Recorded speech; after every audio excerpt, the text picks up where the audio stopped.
She's dressed to kill in a dress he bought her. She wouldn't care if he walked in and called her. She's come to dance, a dance or two, and do no telling what. By the time the night is through, she found out the hard way about him. She's out to find out how she'll do without him. Her hands are shaking, her heart's pounding by the way she's drinking. His memories drowned, and she's not the cheating kind.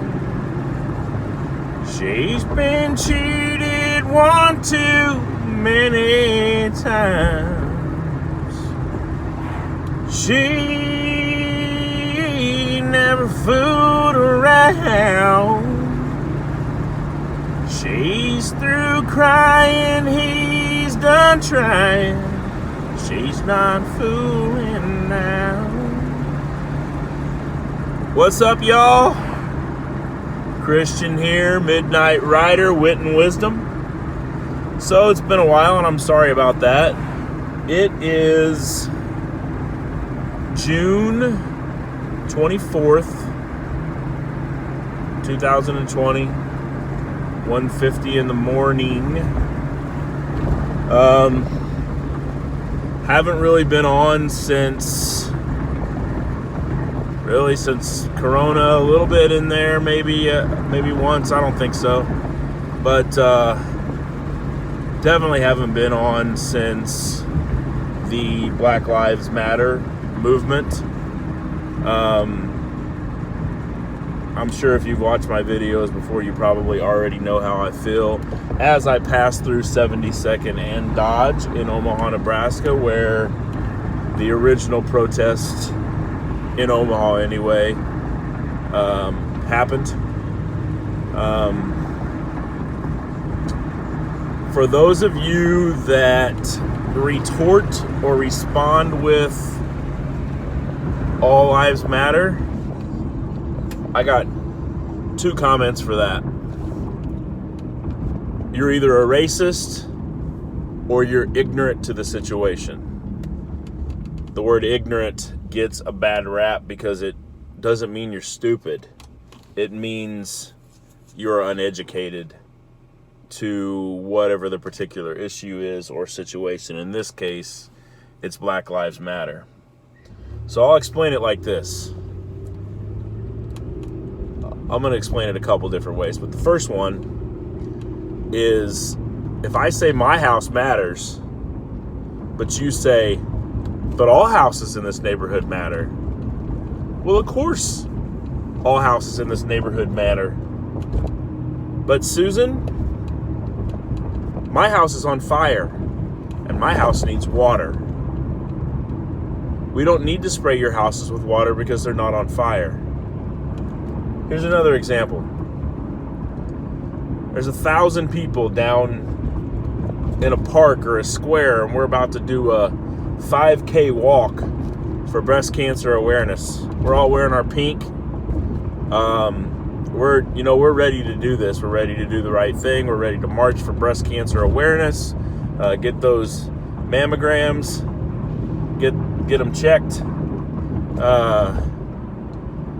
But then some guy shows up late to the party and says, but I want to be aware of all cancer. My father-in-law died of prostate cancer, and I don't understand why we're not fighting for that right now. Well, we are, because all cancer sucks. But at this very moment, we're trying to take care of the tatas. All cancers have a movement in one way, shape, or form. There's prostate cancer, there's everything. But right now, what we're talking about is breast cancer awareness. So,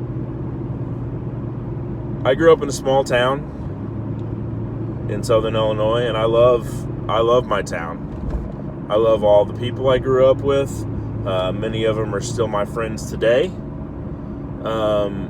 Some of them never left.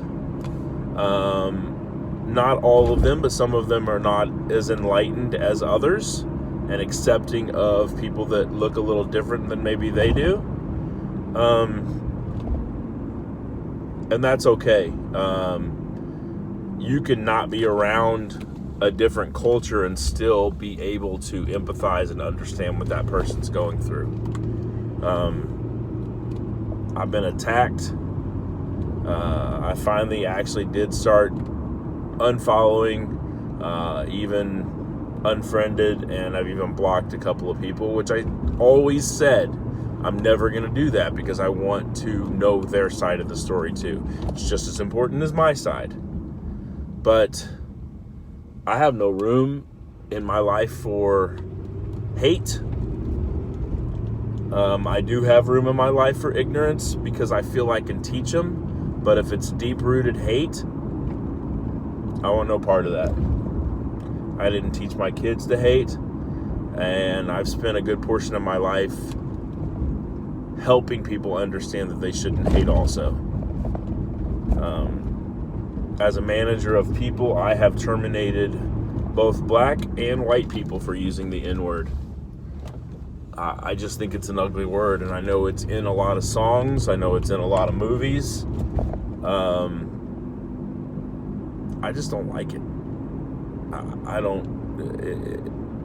just don't like it. I feel the same way about that word as I do if somebody's being derogatory about somebody's sexuality or religion or whatever.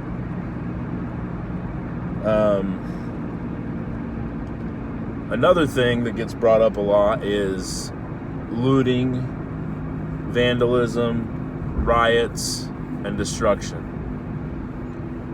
Well, I'm paraphrasing. Martin Luther King said, "The rioters are the voices of the unheard." And I believe that.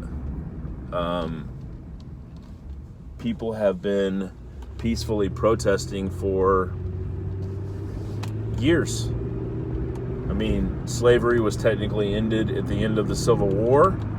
It took almost 2 years after that to end it in every state because some people just didn't stop. Obviously, there's some form of slavery still going on nowadays.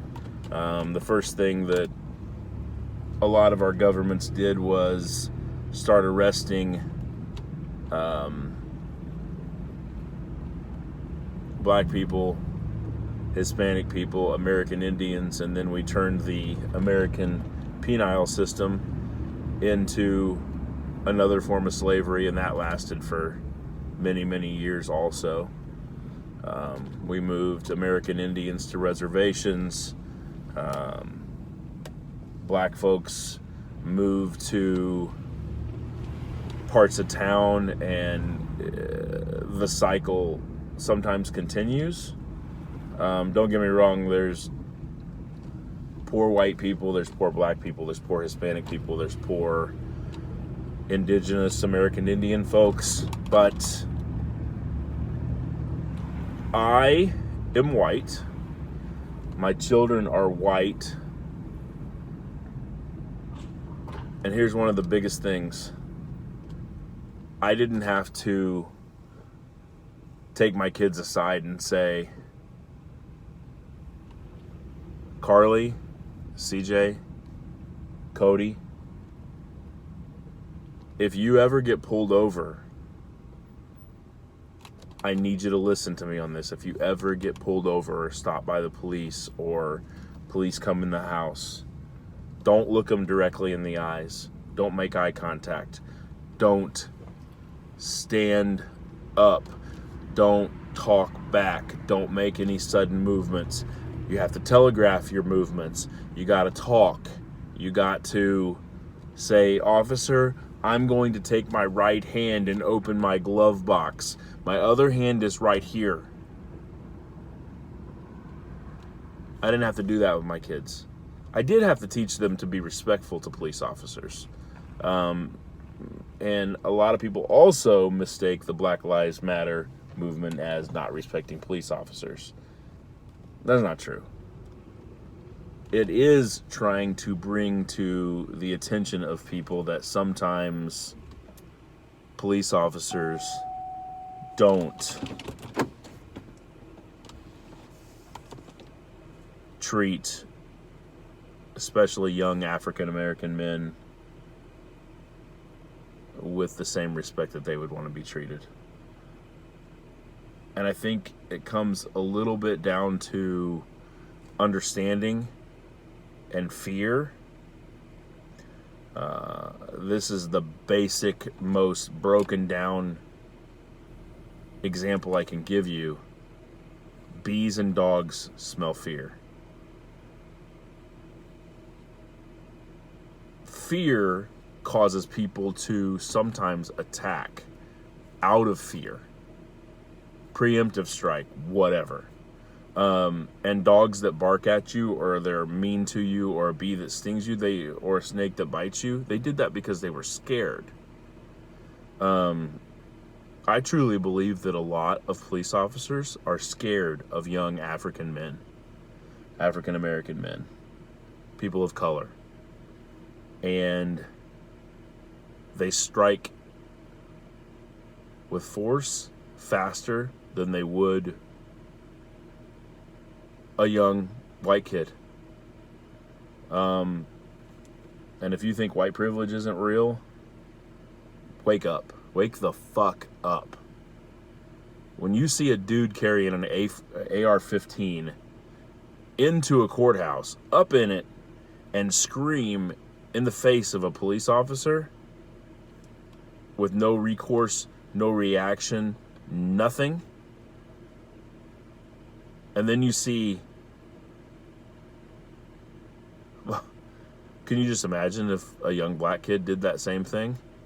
He wouldn't have even got one step on the courthouse or the government building with that gun in his hand.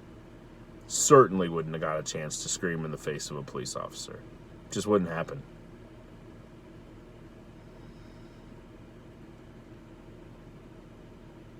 This one probably needs to be a two-parter, so I'm going to end with this. Treat people like you want to be treated. And the next time I hear somebody say, if you didn't break the law, then that wouldn't happen, I'm going to block you, unfriend you. Hell, maybe I'll punch you in the face. Because here's the deal. That police officer is not judge and jury and executioner. Even if they broke the law, hell, even if they're flat out guilty, if they are giving themselves up and saying, I will get in the back of the police car, I can't breathe, I need some water, my head really hurts, my arm is really starting to hurt, and they got blood coming out of their nose and their mouth, and they're crying, and then they're getting weaker and weaker, and they start to talk to their dead mother, and you still wait 2 more minutes after that before you take their knee off their neck.